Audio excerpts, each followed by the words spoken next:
Hello everyone, my name is Lowko and welcome back to a professional match of StarCraft 2. Now what I've got for you today is a best of 3 series of Terran versus Zerg, where in game number 1 we find ourselves on the map Gresven.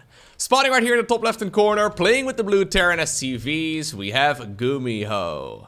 His opponent in the opposite corner with the red Zerg drones, he goes by the name of Dark. I mean, in my defense, it's been like 2 days, maybe even 3 days since I've last featured Dark on the channel, so I figured it was about time we once again mix it in. I don't think that intro is particularly great for my voice, guys. Hello! It can't be good for my voice. It really can't be. Sometimes I don't know, I cast for like 3 hours in the morning. I know a lot of you get very excited about the, well, the classic intro, let's call it that. I think it's a little cringe, to be honest. If I'm being brutally honest with you, I know a lot of you get very happy from the, you know, the intro I used to do it every single video back in the day. I personally, whenever I listen to my old casts, I mean, honestly, the whole thing is kind of cringe, but especially the intro is something that bothers me at least a little bit. Anyways, I like to do it every once in a while, but I don't think it's great for my voice if I were to do it every video. Plus, I don't know. I'm a little afraid. So here's the thing. As a YouTuber, right, as somebody who's I've been making videos since 2008. I am literally a YouTube boomer, okay? Anyways, as someone who's been making videos on YouTube for a very long time, any video that I've made more than like 5 years ago is very difficult for me personally to watch because it's so cringe, right? At the same time, I'm a little concerned that, say, like in 5 years from now, I watch this video. I really hope that at some point I'm gonna be able to watch my old videos from 5 years ago that aren't cringy. You know what I mean? Back in the day, I think that used to be like a year. Whenever like a video was like a year old, I would immediately, yeah, have a hard time watching it myself. Yeah.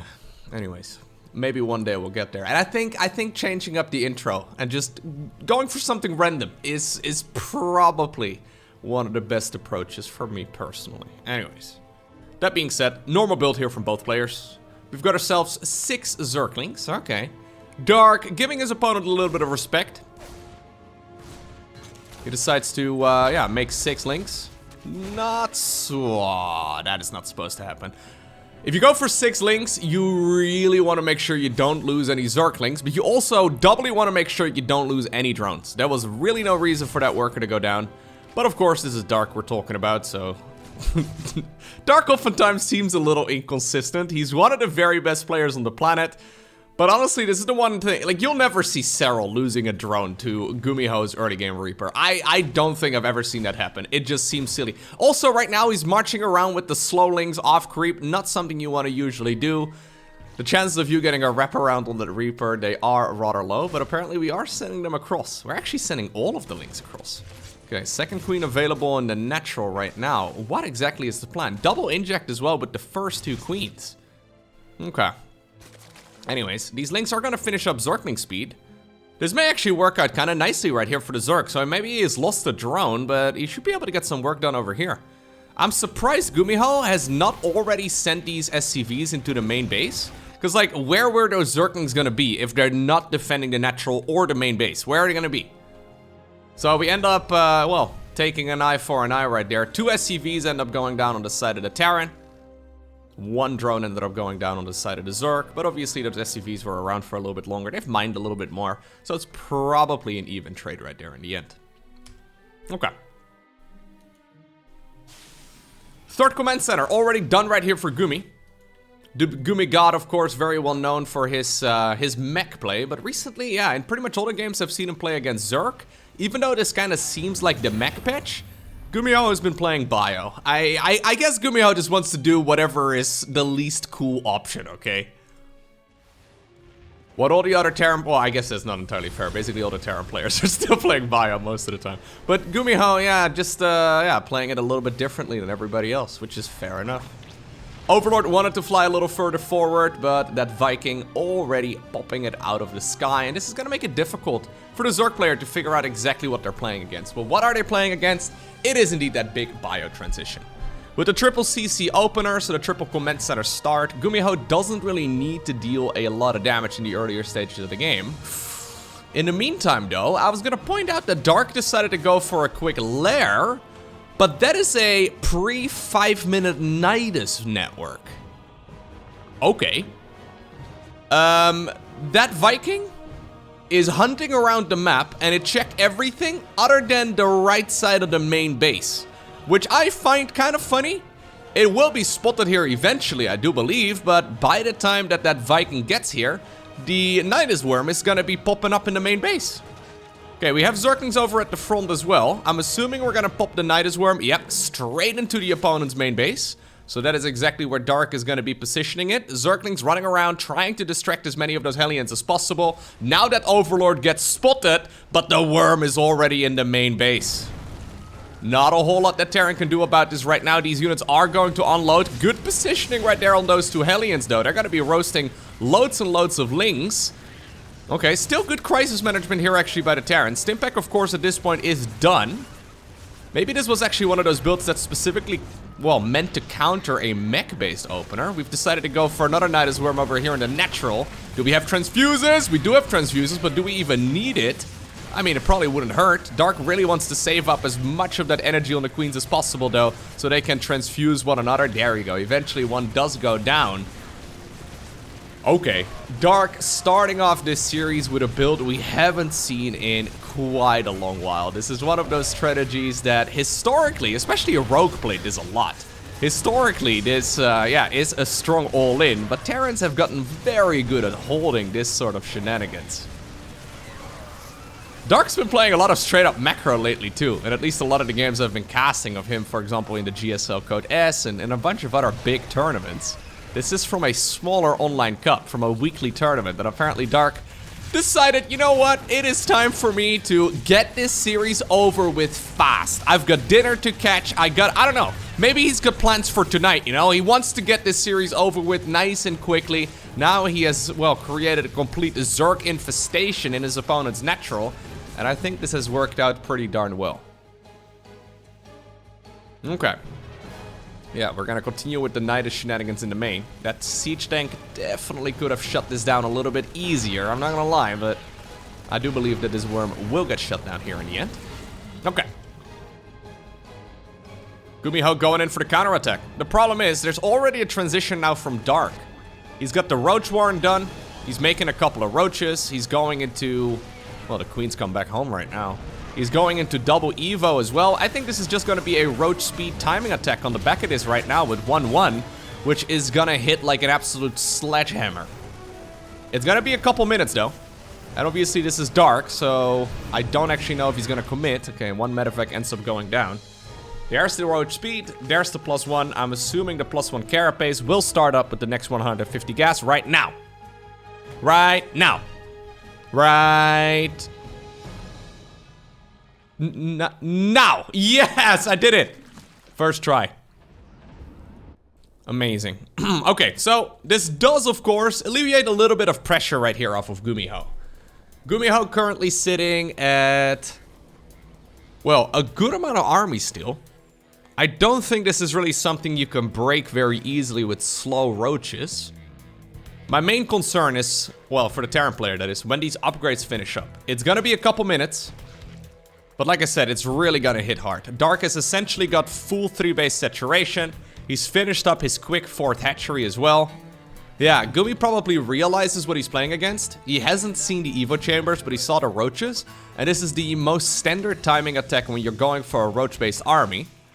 So he decides to go for an attack right now and take matters into his own hands. The problem is that now you're giving Zerg the defender's advantage, right? So all of the units that pop out of those cocoons, they're gonna pop a little bit sooner. Yeah, Roach speed is gonna finish up momentarily. The other upgrades are a little bit behind it, but I don't know if you can really commit that hard. Okay, that Viking's super dead. You do love seeing that that NYDUS style though, right? It's really cool. I wasn't really paying very close attention to what he was doing, but by the time I paid attention to the production tab, the lair was already finishing. GuMiho right now with a severe disadvantage. Okay, well, killing that hatchery is a good beginning of what could be a comeback, but he's actually doing really well in this fight. Dark has got a ton of supply, but a lot of it is still in the production tab, right? So these roaches are running around. They're currently being produced. Okay, you know what, Gumi? The Gumi god, trying his best. The siege tanks apparently will get sacrificed. Yep. So in the end, I think that this attack right here, coming up right now from Dark, is gonna be lethal. You can still use the NYDUS worm as well to reinforce this a little bit quicker. So all of the cocoons, they can be rallied straight onto the network. If we have an overseer, popping another network in the main base would be pretty sweet. Maybe he's gonna use this as a way to retreat though. Okay. I think originally the plan was to be maxed out, to be maxed out with this particular attack. Dark though is gonna have way too much stuff. I don't really see a way in which GuMiho can hold this. He is still attacking on the other side, okay? He's trying to shut down his opponent's 4th base, which is kind of nice, but now the queens are target firing down the medevacs, and Dark indeed obtains the victory. I have no idea if you can hear that in the background, by the way. My cat is going kind of crazy. It's almost lunchtime over here. Okay, so just to go back into the replay a little bit, because I'm curious exactly how Dark executed this build, and I can imagine many of you may be curious too. Couple of dirty Zerg players watching this video thinking about implementing this strategy too. Okay, it's a 3-minute and 50-second lair. So it's basically non-stop queen production. And how many drones does he create? So it's just Zerglings over here. It's about 40-ish workers. Essentially non-stop queen production. No, he's going for a couple more. I was gonna say 41 would be very all-in-y. I guess he's securing enough workers to be slightly ahead against what should be max 2-base saturation from Terran. So in StarCraft 2, if you have a full mineral line saturation plus 6 in gas, that's 22 workers in total. So Terran at this point can have a maximum of 44 workers that they can effectively employ. So I guess if Dark goes up to, 46 or so, I think that's a good number. So now the lair finishes up, we're still just making queens, NYDUS worm. This is a classic build. It's very old school.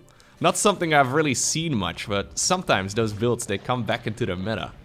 I actually think GuMiho had the perfect strategy though, to shut down the NYDUS play, right? So over the last couple of months, in the majority of the games that I've casted of Terran versus Zerg, Terran's going for that triple command center play with a bunch of Hellions, maybe 6 to 8 Hellions or so, maybe 2 Banshees, right? They go straight into a tech lab, into Banshee production with Cloak. Usually they don't go for a Viking. Normally they don't have protection of their main base like that. And in that previous game, GuMiho went for a Viking. He scouted his opponent's very first Overlord that he must have checked on the right side of his command center, right? He must have checked that dead space, but he just didn't see the Overlord. He didn't scout thoroughly in that location. I wonder what that game would have looked like if GuMiho sniped that second Overlord that, enabled the Zerg to get into the main base of the Terran. What exactly do you do at that point as Zerg? I mean, ideally, you would still continue with the NYDUS worm shenanigans, but then you have to NYDUS right outside of the Terran's natural expansion? That doesn't really feel so comfortable, because then once again, you're dealing with the wall off. So I think GuMiho had all of the tools at his disposal to defend against that attack. Therefore, I don't actually know if the NYDUS play is necessarily that great, but he didn't execute the defense as cleanly as he could have. Alright. So let's see. What are we gonna do on Royal Blood? Hatch gas pool right here from the Zerg. Command center on the low ground here momentarily from the Terran. Standard opener here.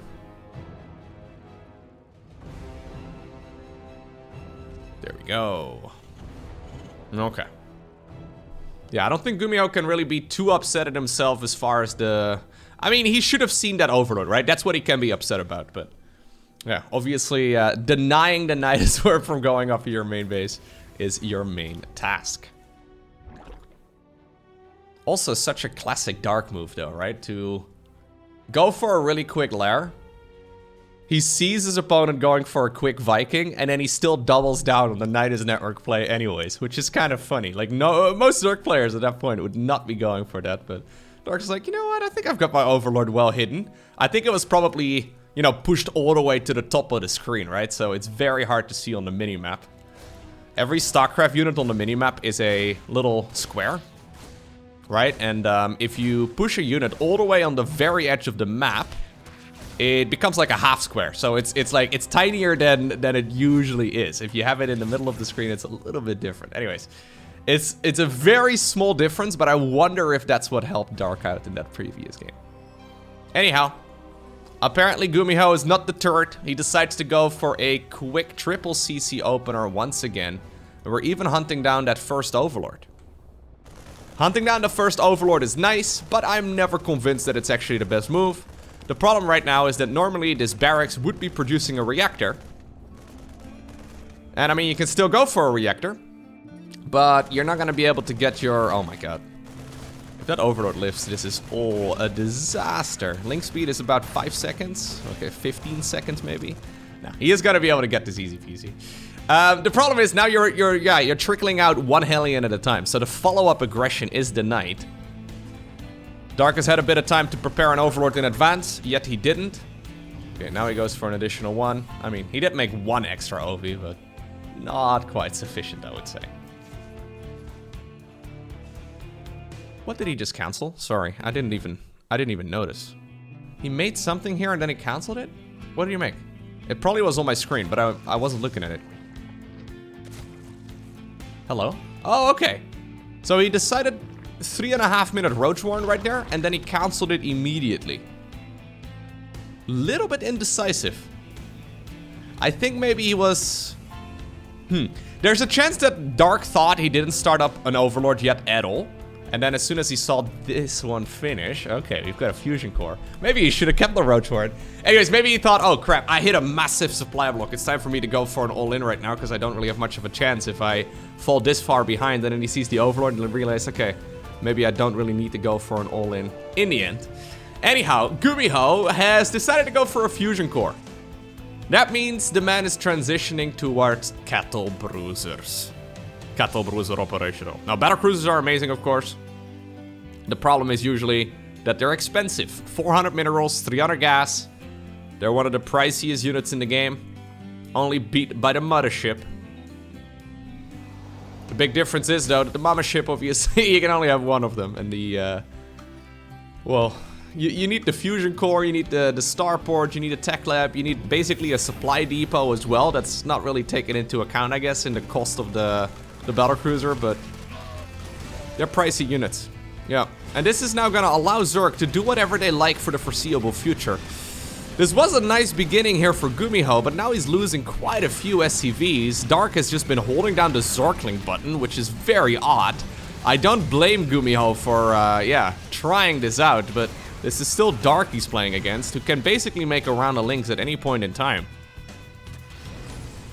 I would like to see Dark making a round of links like this against somebody like Clem. I feel like Clem would absolutely destroy him, but obviously Dark, he knows the opponent he's playing against. He's also very well aware of the fact that GuMiho likes to go for some shenanigans. And at this point he realized what he's playing against too, because, well, he's going straight into a Spire. The battlecruiser is gonna pop very soon. I don't know if Zerg had vision of it. Well, he saw that something was coming out. He saw the lack of the green light in the tech lab. Could still be a benchy opener, but 9 times out of 10 in the current meta, especially against GuMiho, probably 10 times out of 10 against GuMiho, it's gonna be a battlecruiser. Okay, so Spire about halfway done already. That is big. We have the weapon refit also coming up. The weapon refit is the Yamato Ken, or the Yamato Ken. I wanted to say Yamato Gun, and then I wanted to say Yamato Cannon, but apparently I settled on Yamato Ken. Anyways, Yamato Gun is from Brood War. Okay, 5 kills right here on the battlecruiser, 10 HP remaining.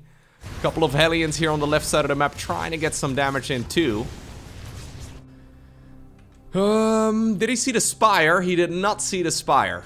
I really hope for this battlecruiser's sake that he's gonna be going home quickly. Because if he decides to stick around, he's super dead. Corruptors are gonna be hitting the battlefield here momentarily. Dark going into the Roach Corruptor style. Very good unit composition against this, well, battlecruiser-based army. Okay, third command center though at this point is done. GuMiho got a bit of damage in, but not nearly as much damage as those couple of links dealt in the earlier stages of this game. Oh, it's actually NYDUS, okay. NYDUS together with the +1 flyer attack, that's interesting. So maybe Dark at this point is assuming that it was just a single battlecruiser opener. He didn't get a follow-up scout of anything here, so he didn't see what was happening inside of the main base of the Terran. Mutas are good. The +1 flyer attack, though, is a big indicator that he wants to make a lot of mutas. Roaches are gonna get their Glio reconstitution upgrade very soon as well. There's battlecruiser number 2. Muta's going straight across, by the way. So queens are just here. Okay, now he knows that there's multiple battlecruisers for sure. That's not the first one. Now he knows for sure what he's playing against. Is there enough, though, for the Terran player to defend against this? Well, there's a battlecruiser in the main base. GuMiho, hello. We should probably be sending this one over in this direction, too. Okay, that was a little slow, but eventually we do get another cannon. Boom! Or can, as a wise man once called it. Couple of low HP SCVs. Great target firing right there by the Zerg. This is from those SCV kills from the earlier stage of the game when Lynx ran in. GuMiho never did a round of repairs there, so he ends up losing about another 5 SCVs there that were still low hit points from earlier. That does kind of suck right there for the Terran. Now, upon seeing that it is going to be additional battlecruiser production, he also decided to start up a round of Corruptors. So we have Muta Corruptor, which is a strange unit composition, but I mean, Dark is showing us that he is capable of playing this just fine. The follow-up right here from Gumi is going to be Terran Mech. Look how tightly all of this is stuck together. I'd be very scared of getting things, well, stuck in the middle of all of that, but I guess that's not really possible. Nah, not really possible at all, I guess, with the amount of space there. Anyways, this barracks is super dead, and with the barracks being dead, we are gonna need another barracks if we ever want to add on additional factories. 4 factories is an odd number. I mean, it's an even number, but it's odd for StarCraft terms. Normally you have 5, and then usually more after that as well. Anyhow, here we go. Big push coming in right now from the Zerg player. This is actually a scary attack. Couple of the corrosive balls, though, did not connect, and that siege tank is getting in a lot of damage. Siege tank over here in the back also putting in a ton of work. Excellent control right there by Gumi, trying his best to make the most out of this scenario. He needs to be careful, though. SCV's repairing that battlecruiser right there in the back. Yamato cannon trying to connect too. 1 BC does end up falling. There's another tank right now on the high ground, another one in the natural too. Okay, this was originally a pretty darn good attack right here for the Terran, or pretty good defense, I guess, for the Terran. But I do think SCVs are going to fall here in the end. And that's mostly due to the harassment from earlier. He just was lacking 1 or 2 siege tanks. If he had 1 or 2 more units here, I think this would have been so much easier for him. Okay, aggressive attack right there from Dark. Again, a bit of a strange attack, right? Not really a timing, so to say. He's only just now going for Evo chambers. Man, I love watching this type of Dark. Whenever Dark plays the GSL Code S or any of the premier tournaments, he seems like an entirely different player. He plays just so much more conservatively and so much more, you know, orthodox, I guess is the correct word. Like, he plays how everybody else plays. But then when he plays these smaller online tournaments, he's a complete madman. He just throws things at the wall. NYDUS Worm, quick Muta play against a bunch of battlecruisers, random amount of Zerglings. We go for a strange roach timing attack because he believes it's the moment to go. You love to see it. Unless you're a Terran player. Then maybe you don't, but I do. I love high-level StarCraft where the strategies are based around the opponent and not so much the matchup. Brenda had a transfusion right there, but she hated Karen, so she didn't transfuse. Reasonable. Okay, this is a good little amount of damage here, though, by Dark. Or by GuMiho, rather. Swarm hosts are coming up. Okay, BC does get out. Love the idea of this Swarm host transition as well. We're going, by the way, missile and melee upgrades. So Dark's basically saying, I am going to be a madman for the remainder of this series. I am going to basically just be aggressive the entire time long. And I don't care how long my units survive, because I will just flood the map with more stuff. 13 swarm hosts suddenly show up. GuMiho has not seen this yet. He's going to see a locust wave here in a second. There go the locust. This is the first time he sees them. Siege tanks ready to deal friendly fire. Don't think that's ideal. Oh my god, that's actually so much damage. Yeah, he's got barely any Hellbats. There's a few Hellbats available that are dealing some damage, and he's making the best of this, to be honest, but that is, once again, an expensive set of units going down, including the battlecruiser now, too. 42 additional Zerglings. GuMiho trying to sneak out an expansion here on the left side of the map. Command center pilot definitely whistling there, like... Nothing to worry about, boys. I'll just grow a little planetary fortress on top of my command center, but... The problem is there's a war being played at the same time too, and I don't believe that GuMiho is winning it at this point. That planetary is nice. There's another command center started up as well, but GuMiho can't really properly contest his army. Your best bet against Swarmos-based forces is to try and max out, but GuMiho is very far away from that. Okay, corrosive balls, just connecting anywhere. Dealing damage left, right, and center. Not really all too critical just yet, but I've got a feeling there will be a critical attack wave here momentarily. At least that's what it seems like. In the meantime, Dark is going into a greater spire too, so he's already another step prepared for, well, whatever the Terran player wants to go for. He's already got, yeah, the transition towards Brute Lords covered. Here we go once again. GuMiho sees the Locust, that he's not even gonna wait for them to land. He knows that there's no way for him to continue holding on in this game. Very cool series. Dark with some hyper-aggressive Zerg strategies.